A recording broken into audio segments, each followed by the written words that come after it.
We appreciate you staying with us on the show, TMI. We're live in Benin. We just want to have a quick conversation. That is, of course, our second discussion on the program this morning about the buzz over 2023 presidential tickets in Nigeria. I'm joined by three gentlemen. From my immediate left is Chris Ojekere. He's a public affairs commentator. Thank you, Chris, for coming on the program. Yes, thank you. We appreciate it. Good morning, viewers. And next to him is a lawyer, but of significance, I mean, we must acknowledge someone who ran as governor in this state in 2016, Cosmos Irabo Esquire. Thank you as well for coming. Thank you so much. Well done, viewers. He has a learned colleague on the program this morning as well. That's Dr. Patrick Awosage Esquire. We also want to appreciate you for coming. It's my pleasure. Thank you for having me. Hello, viewers. Great. Gentlemen, let's have this conversation quickly. Incidentally, and obviously, we're all Nigerians. We are barely 1 year away from the presidential election of 2019. But there's already so much of dust being raised over 2023 presidential election as to which zone of the country would clinch the tickets. And some persons are saying it's a distraction from the priorities that we should be addressing, issues about infrastructure, economic developments, and so on and so forth. But a lot of people will say, hey, look, it's politics. There's no best time for it. In fact, the earlier you start, the better. I want to begin with you, Chris. Yeah. Are we having the right conversation? Well, it's a reaction to people's perception about the current government. It does appear that during his first dispensation, that is the first tenure of President Muhammadu Buhari, there was heightened disappointment. In terms of performance? In terms of performance.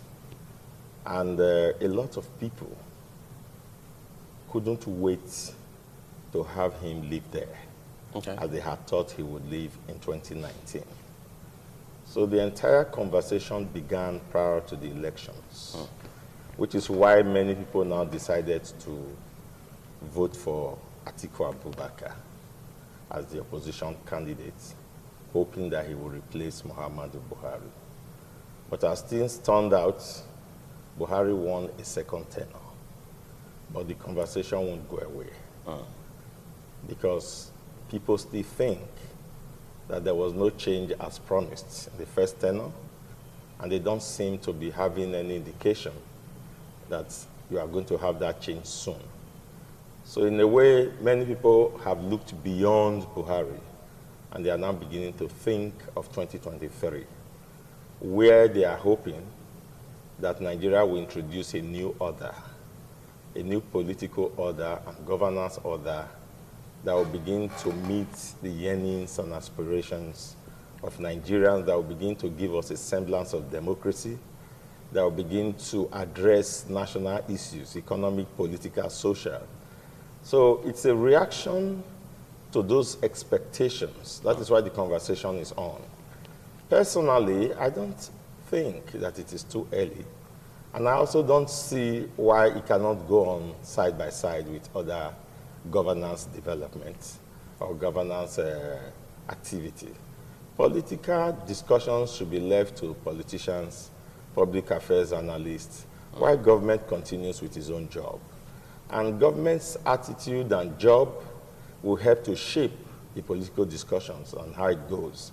If today there is a sudden turn of events in the way the country is administrated, and there's a sudden turn of events in the way dividends of governance is being delivered, it's going to reshape discussions. And maybe then Nigerians may even have confidence in Buhari to say, okay, we're looking forward to you to help us with a successor. So political discussions should go on. And that's the only way people can ventilate their views and ventilate their feelings so that it doesn't bubble up and become reactionary. You saw the case of Showore. Showore reacted because, perhaps he didn't think that he was loud enough and people were not listening enough. It all had to do with 2023. So it's not too early, and I think it should go on. All right, let me talk to Cosmos now. You look at where we stand today. The president himself has said he's not interested in grooming a successor. And there's a closure now, as we know it, to the issue of President Muhammadu Buhari wants to come for a third term. No, he doesn't want to come for a third term. There's a closure to that. I mean, it's being rested. But all of these conversations we're having, again, amplifying the system of zoning that, as we have come to know it in this country. Is it not time we reviewed that and maybe adopted a better mechanism or something? You see, first of all, a philosopher once said that. He said, when democracy fails, or diplomacy, so to say, fails, the wheels of war is set in motion. For people to be talking about zoning, talking about 2023, right now, means something has happened somewhere. There's a colossal failure somewhere. And the colossal failure, of course, is on the part of governance. When somebody is not doing the right thing, you are thinking, you begin to think of, when will this person go? If somebody is in trouble, you think of, when will this trouble be over? For me, I feel that, excuse me, we are not in good times. I don't want to use the word we are in trouble. We are not in good times. And if you are not in good times, you think fast on when it will be over. If we want to go by democracy, or you want to link it to our constitution, there's nothing like zoning there. So whose idea was it in the first place? It now came up when we discovered that those who are becoming, they come there to think of their own. And some think of their own, not think of their own immediate people. So the other one now say, okay, when you are done with yours, when it gets to us, we also do our own. And then when Nigeria now discovered that, it now became a thing of population. Because if you don't, there's no way you can remove population from politics. Politics has to do with sentiments. That's why it's called that there's always an issue when it has to do with population census in Nigeria, starting from history. Because there's always a political undertone to it. If I do a census now, and I say, excuse me, your area, you have just 10 people. I have 30 people in my area. If we are contesting, just know that whether my people even vote for you or not, I will defeat you. Why? I say, you only have 10. Can 10 beat 30? So anything I want to do, I will do it and I will succeed. So there's always that issue in it. Talking about population and all that. So it boils down to a situation where everything has collapsed. People are not thinking of a way out. If you see what Tinubu said of recent, Tinubu said that he met the president and the president said he has no intention to contest. But it makes you laugh. Why would he say he has no intention to contest when the constitution does not even provide for you to contest the third time? But the man had to find a way to counter the rumor, didn't he? He did the needful. Look, listen, my brother, we are political observers in this country. When Abacha started his own, this Kanu who said 1 million man votes, people thought, if Nisha said there was nothing like that. But at the end of the day, what turned out to be? If not that, he died. So what they do is they send people to start finding out reactions of people. When they now discover there's mass encounter to it, people countering it, you see, they begin to pull back. But I discovered that Nigeria is a country where, unfortunately, elephants can fly. Why would the same group of people say they will fight the force? Is that a 21st century technology? I don't know. The same group of people who allegedly fought Obasanjo over the issue of third tenure. The same people are now coming to say, we want third tenure, National Assembly, that you know that with due respect to them is a rubber stamp. So if they want to, they can just do it. They don't care whether the people see it or whether people are interested or not. They don't care. They just do it. I think that somebody's interest who feels that in next dispensation, it is his best right to become the president. I think that's why they went to say, are you sure it was not like this? You just said the National Assembly is a rubber stamp. You know, recently, Femi Gbajabiamila, the Honorable Speaker of the House of Representatives, was saying that there mustn't be a tussle between the executive and the legislature for you to know that the legislature is working. Is there a rule that says they cannot have seamless collaboration as long as it serves the overall interest of the people? So how do we define rubber stamp? I mean, if we were to create a context, for instance. You see, you define rubber stamp based on the bills they pass. The volume of the bills or the quality of the bills? The kind of bills. Timeliness of the bills? Not timeliness. The kind of bills they pass. Is it for the people or against the people? At whose interest? The main reason why National Assembly was created by the Constitution, or those who you say started democracy, is not to always be at par with the executive. So what's the whole idea? The whole idea is to checkmate. Okay. The man who is checkmating you must not be in consonance with you. But there must not also be conflicts. There must be checks and balances. You understand? A man who is checkmating, if you are doing anything, there's somewhere. That's why you see this international body described the 8th Assembly as the best ever Nigeria has ever had. This was any kind of the bill they passed it. That was the fear that these people were going to pass tenure. That was why made the old so-called man quickly ran to Buhari to say, are you going to do it? Because I know that if Buhari says yes, those people will quickly pass it. So when you see tenure, people are shouting because we know that those who are supposed to represent the people are representing their pockets. How did the election take place? Did the election represent themselves, voting for themselves? A whole lot of issues took place. So my brother, the issue of the third tenure is an issue that Nigerians should not keep quiet about. Okay. Whether you say laid to rest or not laid to rest, they might decide to suspend that for now and reawaken it later. Okay, that can only be speculative, but what we do know for a fact now is that there's closure to the issue, basically. There's no closure to it. But let me talk to Patrick a bit about this. We're still talking zoning now, and you realize that a lot of Nigerians for a few years now have been saying, why don't you look at elements like merits, capacity to lead, proven background and leadership and so on and so forth, whether private or public sector, as against looking at the fact that we have to bring somebody from Chris's zone, from Cosmos' zone, or from Patrick's zone. Is it not time we actually redefine and bring a whole new paradigm into it? Thank you very much. It's really laughable and really unfounded, disappointing in the 21st century that all we still talk about is ethnic collaboration, and all of this, to a great extent, is a way to manipulate people. You see, over time, it has never been in the interest of the people. Now, we say there's a country, this is Nigeria. I wonder what you mean by the Igbo, Hausa, the Yoruba. Now they're saying the Fulanis are away from the core Hausas, and before you know it, the zoning will get to several numbers, as it were. Now you say there's a turn of the South-South. If Yar'Adua had not died, what's about the South-South? Talk about South-South, now we're talking of the East and all whatnot.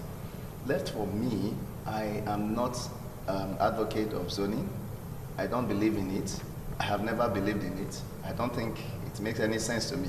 All we need to strengthen is, we should know that we are in a country, and that's all. If the man, we are talking zoning, if the man that is president is doing the needful, will not bother about who's zone or who's not getting the zone. Okay, if Mr. Cosmos is president and he can do well, and he has done so well, and somebody else from his region is coming out again, and he's able to do this needful, so why not allow him? Some persons will say that's a back-to-back kind of thing. I don't think we have other parts of the country that also need to take their turns. The country is one. The constitution is one. So there is no way we have a... But I think that, again, is the basis of the problem, because zoning is not constitutional. Yeah, that's what I'm saying. I said the country is one. Okay. The constitution is one. Right. I want to say there's no such crime that is committed by an Igbo man that the constitution does not, say, well, because an Igbo man is a way we should treat him, or Yoruba. It's universal. Yes. So that is how we should be seeing ourselves in times like this. And those persons, trying to, canvass along that line, most of them, or the reality is that they try to win some group of their ethnic folks to gain relevance. And at the end of the day is to get benefits for themselves, not for the overall interest. I saw something yesterday, and a young Nigerian was very furious and saying, look at Nigerians in back home, they are saying, oh, Agba 4+4 and all of those stuff around. They say youths that should be thinking. He said, look at me now, I'm in the tube, in the train, underground train, and he was showing everything, how he moved on the escalator down to, he said, look at how a society should be. You are talking 4+4, 4-4, whatever you are saying. He said, you are not using your head. He said, you have sense in your head. I was really inspired by such talk. We are talking about, he's our person, this is our own. What do you mean our own? Who is not our own? Is Mr. Cosmos not my own? Are you not my own? What is it because we are not speaking the same dialect? It doesn't make any sense to me. That is, so long we are Nigerians, whoever wants to contest can run. And if you win, and again, if you look at it again, in the likes of Bola Tinubu coming to say it's too early and stuff like that, he shouldn't have, he's busy intertwining with Vladimir Putin, Donald J. Trump, and other big world leaders. What is he doing? You are saying it's too early for people to start talking about when. There is never a time that is when. In short, 2023 or election politics should be discussed at all time, like my brother has said. There's no time like you say, well, it's too early, it would make the government. What's government's talking about being not focused? That's how you came on board. A government that Buhari had 12 years of not becoming president, right? He lost the election 3 times. You know, that's every 4 years you go back and then eventually. So for 12 straight years, you are planned. I don't really think you really need to start thinking of what to do now. What do we do? You know, I don't think so, because you should have your plans out. And if you are ripped of ideas and you don't know what to do, then you step aside. You really don't have to wait until your tenure expires, so to speak. You can resign. Okay, I think somebody else can do the I job. think that's a discussion idea, another discussion idea. I mean, the idea of saying, if you are at the point where you probably come to your wit's end as a leader, you step aside, which is not very Nigerian as it stands today. That's where I don't want to. There's nothing like Nigerian. That is a civilized way to do things. There are many things I've stepped out on. I don't have to go on. You know, there are things I know I cannot handle. Maybe I will not be able to give you the right attention I should. So if you realize in between, yes, when you're already in the middle of it. Obviously, you should read the handwriting on the wall. As the president of the country, you should be able to see what is happening. Okay. We're going to deepen this discussion. You want to react to that quickly? Yes, the issue of zoning. Yes. I just wanted to put in a word or two. The impression some people create, and I don't think that impression is correct, is that zoning and competence are mutually exclusive. And they? Yeah, they are not. Okay. There is no region in Nigeria that does not have hundreds, if not thousands, competent hands to occupy any position in Nigeria at any given time. Zoning is a convenient arrangement within the context of our political realities. Our political realities, our educational realities, our social realities.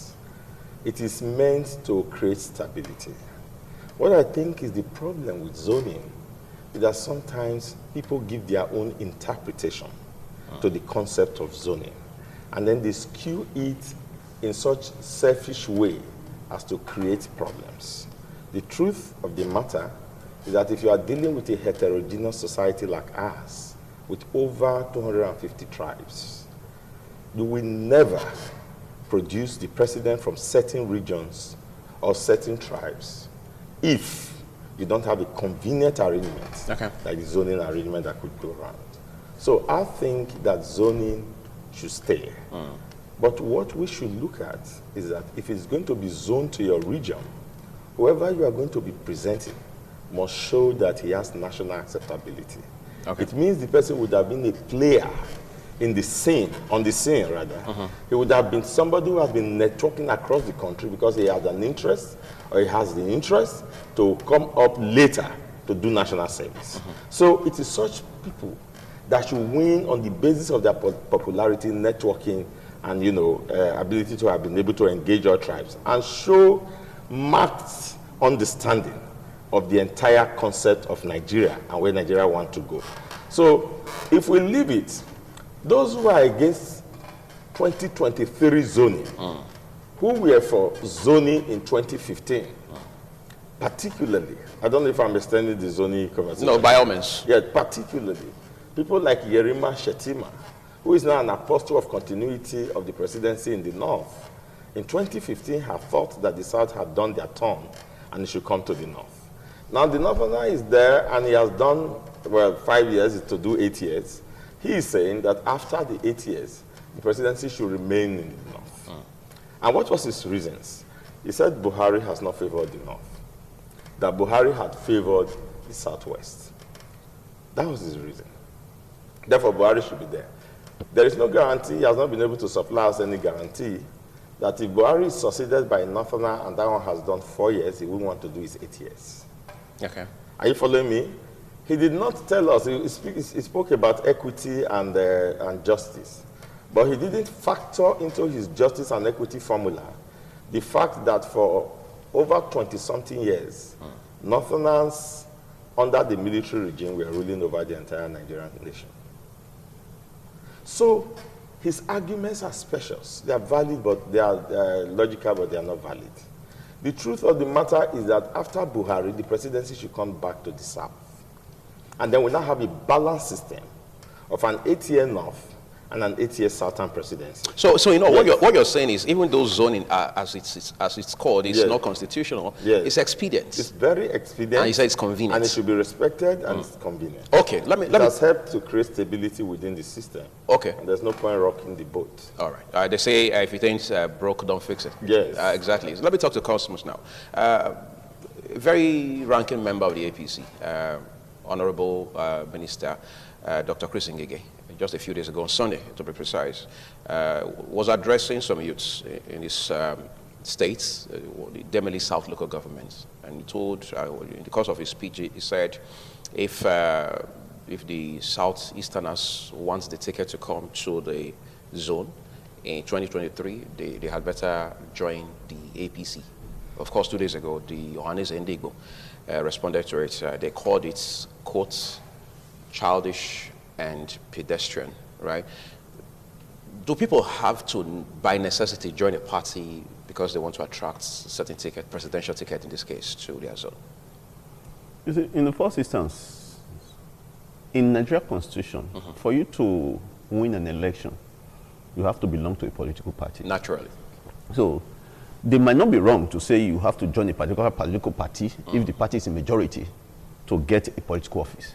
But why I smile to it is saying that a particular people, if they want presidency, they must join a particular political party. Meaning that it is only that party that must be there, irrespective of the yearnings of the people, who the people actually want. But be that as it may, I still want to talk a bit on what my brother said, react to what my brother said. That's zoning. You see, like I said, and I'm still saying it, you bring zoning into issue when the politics has failed, when democracy has failed. And because ours is likened to that, I will support zoning. But it's not as if zoning is actually the best way. Okay. In a system that is working, you look for somebody who is qualified, somebody who is competent. But because ours, in my personal opinion, it's not working. Because if you want to look at it, they say he who fails to learn from history, history will repeat itself. How did Nigeria come into being? A woman just woke up and said, in 1897, areas along the Niger should be collectively called Nigeria. It was a blanket way in their system then. 1914, you mean? 1897. Okay. Flora Shaw. Okay. Who later, whether it was a maid, a mistress, or wife to Lord Lugard, I don't know. There are speculations as to who she was. She was. Yeah. But they brought it into issue just for convenience, you know, financial convenience and all that. And then we became Nigeria. But if you check our cultural ties, my brother, there are some, like, a whole lot of differences. But that's not the issue. We are one now. But even as we are one, I expected that things should be done normal, as brothers and all that. I don't care if somebody from the north becomes the president, and the next year another person from the north, if things are done rightly. But unfortunately, it has not been so. The only time it was close to that was when Yar'Adua, late President Yar'Adua, was there. And if the likes of Yar'Adua can come 20 times, for me, I don't care. But he didn't stay long. He left, and then the whole issue came back. Even you even talk of the zoning, the immediate past president. To me, he didn't even do anything to the south. He even built hospitals, schools, and other ones for the Almanjaris. And when he did that, what did they tell him? They said, we like what you did, but you have given them food. You give people food. You don't. You create an atmosphere that they can tap into to get food. Okay. You get what I'm saying? So the zoning system is not something that has been forced into our throats because it is the only way out as it is now. It's not as if it is the best way out. Okay. You know, so on that, I fully support the zoning. But if they want a zone, let it be according to the 6 geopolitical, north-south. Okay, okay. Because if you say north-south, the whole of south, people from a particular area can be grabbing it. You say the whole of north, people from a particular area can be grabbing it. Let it go around. For me, I feel that it is time for the Easterners to get it if they will coordinate themselves. No, some people liken, with due respect to them to crabs. If you put crabs in a district, no one will climb. This one will put this one, this one will put that. And that's exactly what Ngige is exhibiting. The Easterners, like we know, they are more in PDP. So if you want to go by his statement, he's saying that you can never get it, even when he's an Easterner. So that is why those people reacted, the Johannes reacted the way they reacted. And this is the same man who had the issue, people all came out to support his sympathetic team. Suddenly you are now in government, a different thing is what we are seeing. So as far as I'm concerned, like I just say, the zoning is not the best thing. But in our situation now, it's expedient that we zone. If not that, if not zoning, it's going to be funny. Because particular people that were shouting zoning like it is, it is zone, zone, zone. The same people are now saying, no, we should not zone. Those who said that third tenor must not come in, the same people are now saying third tenor. That's to tell you the unfortunate situation we find ourselves in this country. Okay, Patrick, let's talk about systems. A lot of people will argue that all of the issues, or at least most of the issues that we deal with in Nigeria, they are systemic problems. Look at democracy, for example. The systems are still not concrete enough, which is, of course, one of the reasons we're having this conversation about zoning, whether to zone or not to zone. Ordinarily, there should be some sort of political autopilot that drives this whole system. How do we begin to strengthen our system, our institutions, begin to create, establish a paradigm shift, politically speaking, in such a way that everybody understands how the system works, without one person trying to exploit the system for their selfish interests? Thank you very much. It's an Herculean task in that regard. We must really look at it the way it is. There's a Washington American movie star. He said it was not easy for Martin Luther King. Neither was it easy during the Depression time. Right. You see, when people, all of this talk boils down to one thing. We are not ready to take action. We are not ready. That's just the truth. We want the easy way out. Everybody's talking about, let it come to my side. If you become an exceptional person and everybody wants to come around you. Anthony Joshua left Nigeria and he's a boxer in England, and he was saying, I'm coming home, I want my next fight to be in Nigeria. I'm presenting my bets to Muhammadu Buhari. He doesn't give a damn about Zoni. Whoever is present, still talking about him. You must develop yourself. Governors and local government, they should develop the people. And that's why we must begin to applaud some good governors who have started trying to look inward. You know, you should start building infrastructures, start building a system and ensuring. But the challenge is this. The people you are trying to bring in, they are not oriented yet. They are disoriented. That's the challenge. So whether they are schooled or not, I read somebody writing something on social media. I was wondering, is this the same person?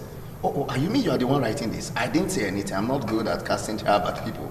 But people started reacting to what he was writing. And they said, yes, he's writing. And I didn't expect such a person to pen down stuff like that. You are bigger than this. What will be in it for you because of some, political cheap points you want to score? So what I'm saying here is this. We should think futuristic. We should think away. After the Second World War, what happened to China? What happened to Japan? What happened to, you see the Asia Tigers, you see all those big countries we're talking about today. They had to look inward. You could see even after the killing of Soleimani, the commander in Iran, you saw even when they were talking, trying to say they are not happy about it, about what the President Trump had done, and they are going to follow law. Since when? You should go and react in the same way. Say Donald Trump is lawless, and he has gone out of, and the man is telling you, I have these toys around. I have spent billions of dollars, trillions of dollars to acquire them. We have them to throw around. What I'm trying to say, might is right. Roger Masters have said, have you developed capacity? So we keep running around. We have all it takes. Back at home. Back at home. We have all it takes enough, good enough. Our brothers and sisters in diaspora, they are willing to assist. But the challenge is that at some point in time, somebody bought away with money and said, we are going to do this, we are going to do that. At the end, it's end up. What happened to 16 billion fixing electricity stuff? $15 billion. And a whole lot of, there was one African pride, I remember years ago, ship that was missing. A whole ship as massive as that was missing. A whole lot of fraudulent activities, money in Ikoyi house here and there. Who, in its right senses, internationally, we think we are serious. So we should start thinking of what to do. Like I keep saying, any man above 40 years that is still thinking of how much he's going to acquire, I wonder where he's taking the money to. Let alone men in their 80s. They are still fighting, looting and stealing. It doesn't make sense. These are some of the challenges. And the young ones now are being misled. And that's our pain, because the future is in the hands of the younger ones. So we should be training. We should be building up these system structures so that people will begin to look into what their future holds for them. If I know my going to school, you know what somebody said? He said, what does it take going to school, having a degree, and at the end you have no job? So why not just start hustling, be on the streets? That is all on the lighter note. What it's trying to say, start thinking of how to get a laptop and start doing some nasty stuff, cyberly, and then you make money. Because they know their respect. Our society have made it, unlike those days, whether you are rich or not, when you are a thief, you have done something wrong, nobody wants to associate you. You'll be seen as such. Yes. So they even warn you never to get close to their children. You can't even get married in such family, it's an issue. But today, that even the high and mighty, the clerics everywhere, they swear around them like bees and praise them, pour come on them, bring them to the front rows in church. And when you know they have not done well and the younger ones are watching, they know that you are after their money. So if I make money too, whether like Oshomole Adams, when he was labor leader, he said we keep saying the stuff is in the pipeline. He said the youth have to go into the pipeline to open the pipeline so that they can take what belongs to them. So that is the truth. So we must begin to live by example. Leaders should lead by example. If you are a leader that is leading by example, people will follow suit. And that is the challenge we are having today. Okay. We have a whole lot of... I think this whole issue is Hydra-headed, Chris. It is. 2023, for example, is such that at least the two leading political parties amongst other parties, that's the PDP and the APC, will field candidates. Yes. Some persons are already telling the PDP, hey, look, you have to pay attention to this one. You have to field the candidate from our side of the country, our zone of the country. So it's not only going to be competitive, it already looks dicey 3 years away, doesn't it? Yes, it does. It's funny that the people who are saying to the PDP that they should field candidates from their side of the country did not vote for the PDP in 2019. Do we have facts to that effect? Well, I know it's from the north that thing has echoed. Okay. And the population with which the present president won this election was from the north. So if the north voted for the PDP, then the president wouldn't have won the election. They voted for Muhammadu Buhari, they voted for the APC. Okay. It tells you, therefore, that the echo about it coming from that section of the country has more to do with ethno-considerations than it has to do with developmental considerations. So that is why I said that zoning within the political context that we have is more or less sacrosanct, as it is right now. Okay. Now, the political parties should look within their party and look at the southern part of the country. I don't care which southern part of the country.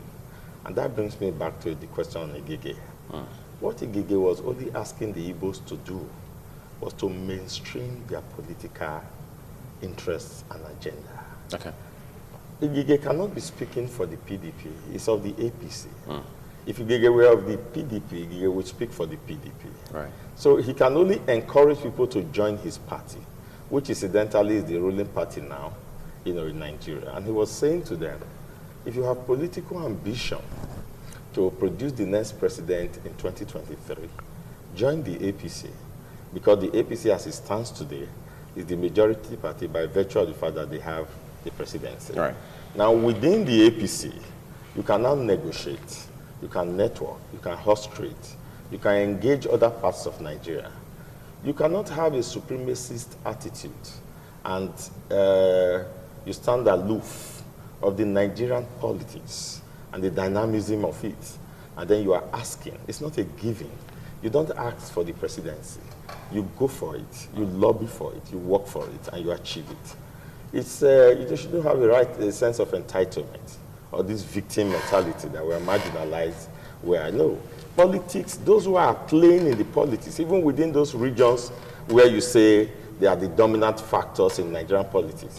It's still a few people that are playing in the politics. So in a nutshell, Yes. amongst other things, Yes. the import of what Ngige said is to tell his people from the East to say, look, you have to be proactive about this. Yes, and the reaction of Prince Achi, Yeah, the spokesperson for Ohaneze. It's what got me thinking. Okay. His reaction, as far as I was concerned, revealed more than met the eyes. For instance, I had expected him to react to that politically, but he went as far as saying things like, if the Igbo doesn't rule Nigeria, Nigeria will never find its feet. Nigeria, there will never be peace, stability, and development in Nigeria if Igbo doesn't rule Nigeria. Are you following that? Was that an overreach? It was an overreach as far as I was concerned. Okay. Because I thought the issue was purely political. But that seemed to have taken it to certain attitudes that I can trace the trend in the history of our development, with particular reference to the Igbo race. Okay. Yeah, so and that's why I say they shouldn't have that supremacist attitude and that sense of entitlement to think that you won't play in the game. There are rules to the game. You play in the game. You'll be visible in the game. You'll be visible. You subject yourself to all the vagaries, political vagaries of the nation. You subject yourself to all the hazards. You subject yourself to every kind of thing. And then you show that you are committed to the Nigerian state and the Nigerian nation. When Shettima was to reply to that kind of sentiment, he said, let them develop trust among Nigerians. I don't want to be seen as if I have, but I think that those are realities that we should face. So the political parties should look within the political parties. Look at players who are playing the local level but have national appeal. Look at people who understand the context of the Nigerian nation and who will be able to unify us and be able to bring out, our potentials that will make us to begin to become, recognized members in the Committee of Serious Nations. Okay. That's what we should be looking at. So, as I said earlier, zoning and competence are not mutually exclusive at all. Yeah, so I still think that beyond the two parties, there was a third force that was emanating. And incidentally, I was drafted in to the Edo State chapter, and I became the vice chairman of Nigeria Intervention Movement. We had a lot of faith. We had invested in that movement. We taught a new crop of Nigerian politicians across board, with a new paradigm and fresh ideologies were coming into the scene, especially by the names that they banded. But the colossal failure of that movement, did something to me, and I started to think very differently about Nigeria. So I concluded from that experience that I'm not going to let any armchair critic have it easy at all with me. It is not enough to sit down and begin to criticize. Politics is pragmatism. If you look at people that have brought about changes within nations, as he was trying to allude to, take Lee Kuan Yew. What were his 3 planks? Integrity, competence, and pragmatism. Politics is a pragmatic science. You have to go there and act and react. You have to go there and put your idea forth, test it out, and then analyze it, use your hypothesis, get the result, and come again. Okay, we have to talk about this a bit more, but quickly, just before we take a break now. Cosmos, you look at the way the system is today. Nigeria is heavily polarized along lines of religion, ethnicity, tribe, and so on and so forth. Is zoning, especially as we go into 2023, not going to further deepen these problems? Well, you see, like I would say, people talk about zoning when the system has failed. And that's where we are now. That's where we are. I don't want to say we're in a failed system. If you remember when Emeka Abiola and Kingbe contested. 1993. 1993. Both of them were Muslims.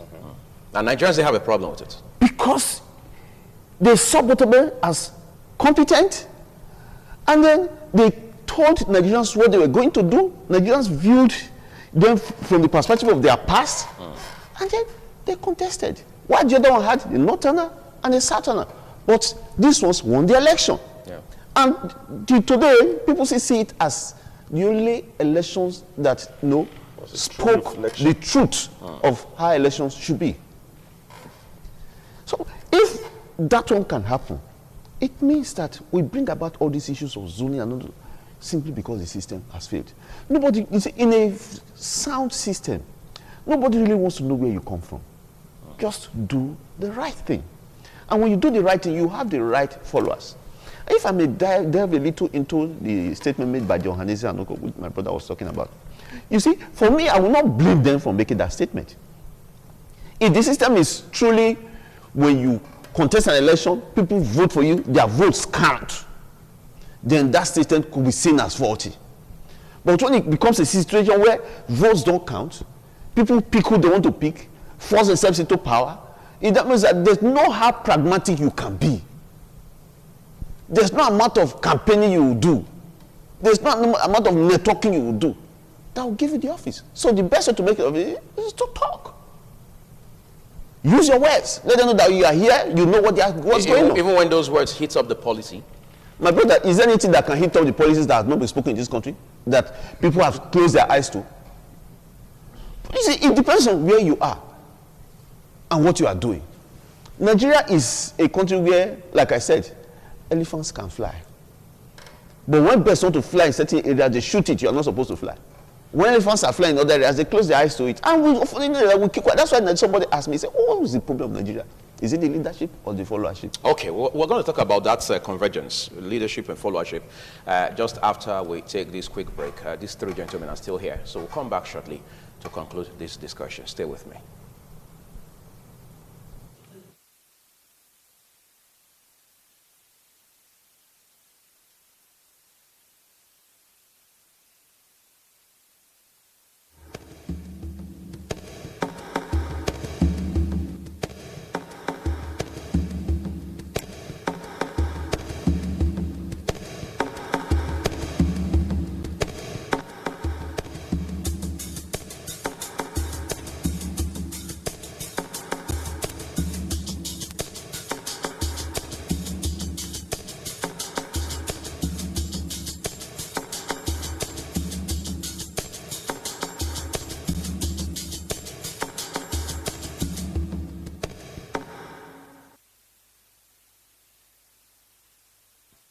Okay, now let's bring this discussion home. Let me go back to Patrick. I know Chris here said that zoning is a convenient arrangement, and again, it is expedient for us as a country, given the realities that we're dealing with, politically speaking. But do you see this as something that's going to last for long?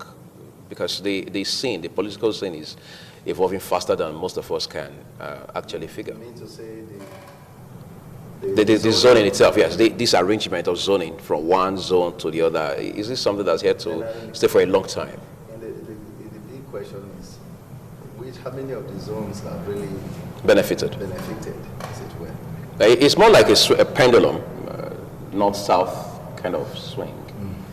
So, well, it all makes sense, but I don't, like I've said, my position remains the same. And in as much as I appreciate the fact that we really need to work within. He's looking at the system or the situation on ground, the realities on ground. You know, these are things we can walk away from. You know, we have to allow things be.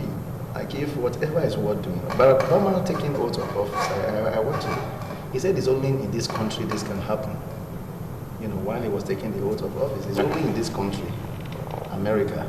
He's black man going to the White House. It's only in this country this can happen. So there's this belief that, you know, if we continue to procrastinate, I believe we can achieve it in a very short while. We don't really need to go too far. Even before the 2023, if we really need to work, we really need to set all, we have all there is. It's not all about who gets what. What are we doing? Do you know there are certain ways we could prepare ourselves that you cannot be ignored? There are persons now, okay, like in the political scene, for instance, you want to run for any office, there are certain characters, there are certain individuals you cannot wish away. Okay. So that's what I'm trying to say. If individuals could build capacity to that extent, if all regions and states, as it were, begin to develop the people, as it were, and, you know, before long, nobody is really talking about, it will not be a tight contest, and not just an issue of somebody from the north, whether I'm good or not, I'm okay. My people want me, just that kind of stuff. It's our turn. It's our turn syndrome. You know. And then it comes to the south, it's the same thing. It's their turn, and President Jonathan was saying a while ago that there's much pressure on me to contest, and I said, who's pressurizing you, President? Why not just keep it cool? And I think that is something that should not even come out. Who is pressurizing you? We should stop all this talk around. I know it's very, very beautiful to be there, to walk down the corridors of power and be there high and mighty and people celebrate you. The black man wants to clinch the power. We saw it in Mugabe. Even when you are sick and dying, you still want to remain and still talking from the sick bed and all of those stuff. We should know that life is continuity as it stands, and we should allow younger people. And I really believe, because of this structure we have, it has really vastly affected our young minds. Because I don't see a Buhari being president. That's a grandfather for all I care. We need younger men, younger women. If I look at the woman heading the Ports Authority, that's a young woman. We should be looking out for young people who can operate in digital, play in the digital activities and understand the dynamics of world growth and things happening. Okay. I think that is what we should focus now, other than just playing back the way it is. Okay, maybe when articles come back again, now he didn't get it 2019, 2023 is a must. Okay, let me come to this gentleman now. Cosmos, as we tie it up, when we talk about political parties in Nigeria, usually, off the top of your head is APC and PDP. Yeah. Is it not possible, as part of the build-up to the 2023 general election, other parties are able to come up, formulate robust programs to create, as they call it in technology, some sort of disruption? You see, when you talk of theories and you talk of practicals, they are two different things. Okay. Theoretically, what you are saying is possible, but when it has to do with practicals, like me, a politician, it's a little difficult. Because what makes parties? Politicians. Before your party can be robust, to talk of contesting and winning an election, it depends on those politicians that will come and join your party. Okay. You understand what I'm saying? Including the money bags. Of course, the politicians are main money bags. Now, those two major parties, what make them major? They have clinched to power. They have big names, or what the Americans would call deep pockets. And then when it's there, you see, politicians have their boys. These boys don't know whether you are doing good or not, your politicians are good. So long as he says go, they go. Like I always say, they ask the when question, they ask the how question, but the why question is not in their dictionary. That's exactly the same thing that is playing in Edo politics as we see today. Okay. The why should I do this? It is not there. If I may delve a little, with due respect to you, for instance, in Edo politics today, you hear somebody who says, let me overhaul the system. They say no. It must be the other way around. Status quo? Status quo. Okay. The status quo, has it helped? Nobody wants to give a damn. Somebody was telling me the other day that, and what we have is an issue of insubordination, biting the finger that fed you. And I laughed. I said, if you want to go by way of precedence, who beat more fingers that fed him? I said, which shows that God is even working. But he was saying that what you sow, you reap. But my point I'm making is, in theory, what you just said is correct. But what it has to do with practicals. It's a different ballgame. It depends on those who are there and what they're able to give out. And those people don't exist in other parties. They exist in the big parties. So it will be difficult for other parties to just come up and say they want. They cannot. Corporate is all about money. All right. Let me give 1 minute to Ojekere now to wrap it up for us. We've talked about political parties. The ones that are relatively invisible as it stands right now. Enjoy more visibility in the build-up to the 2023 elections and so on and so forth. But this zoning thing, as here now, as it stands, where do you see this heading as far as 2023 is concerned? It should head for the south. Okay. It should head for the south. Yes, I'm unequivocal about that. Whether southeast or whether south, southeast, okay, or southwest. It should head for the south if we are going to maintain stability. It should head for the south because the south have contributed so much to the development of Nigeria and have had the shorter end of the stick in ruling this nation. I don't want people to begin to pretend that during the military regimes, we didn't have Nigeria as a nation. We had Nigeria as a nation, and Nigeria had heads of states, and those heads of states were nothing else.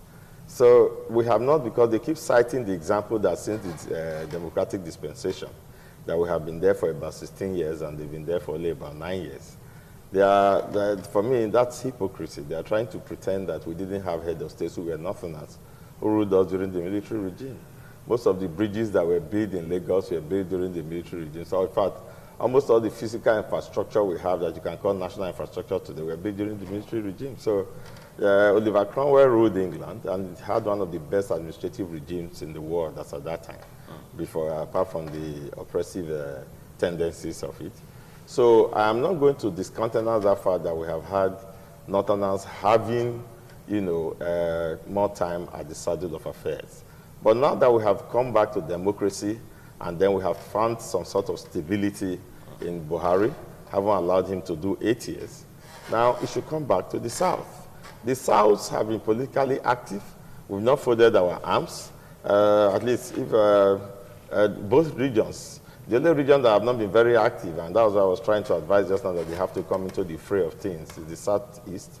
But the Southwest and the South-South have been very politically active in this dispensation. And if people are politicking and people are horse trading, making connections around the country, preferring ideas and solutions, they should be given the opportunity to test out those ideas.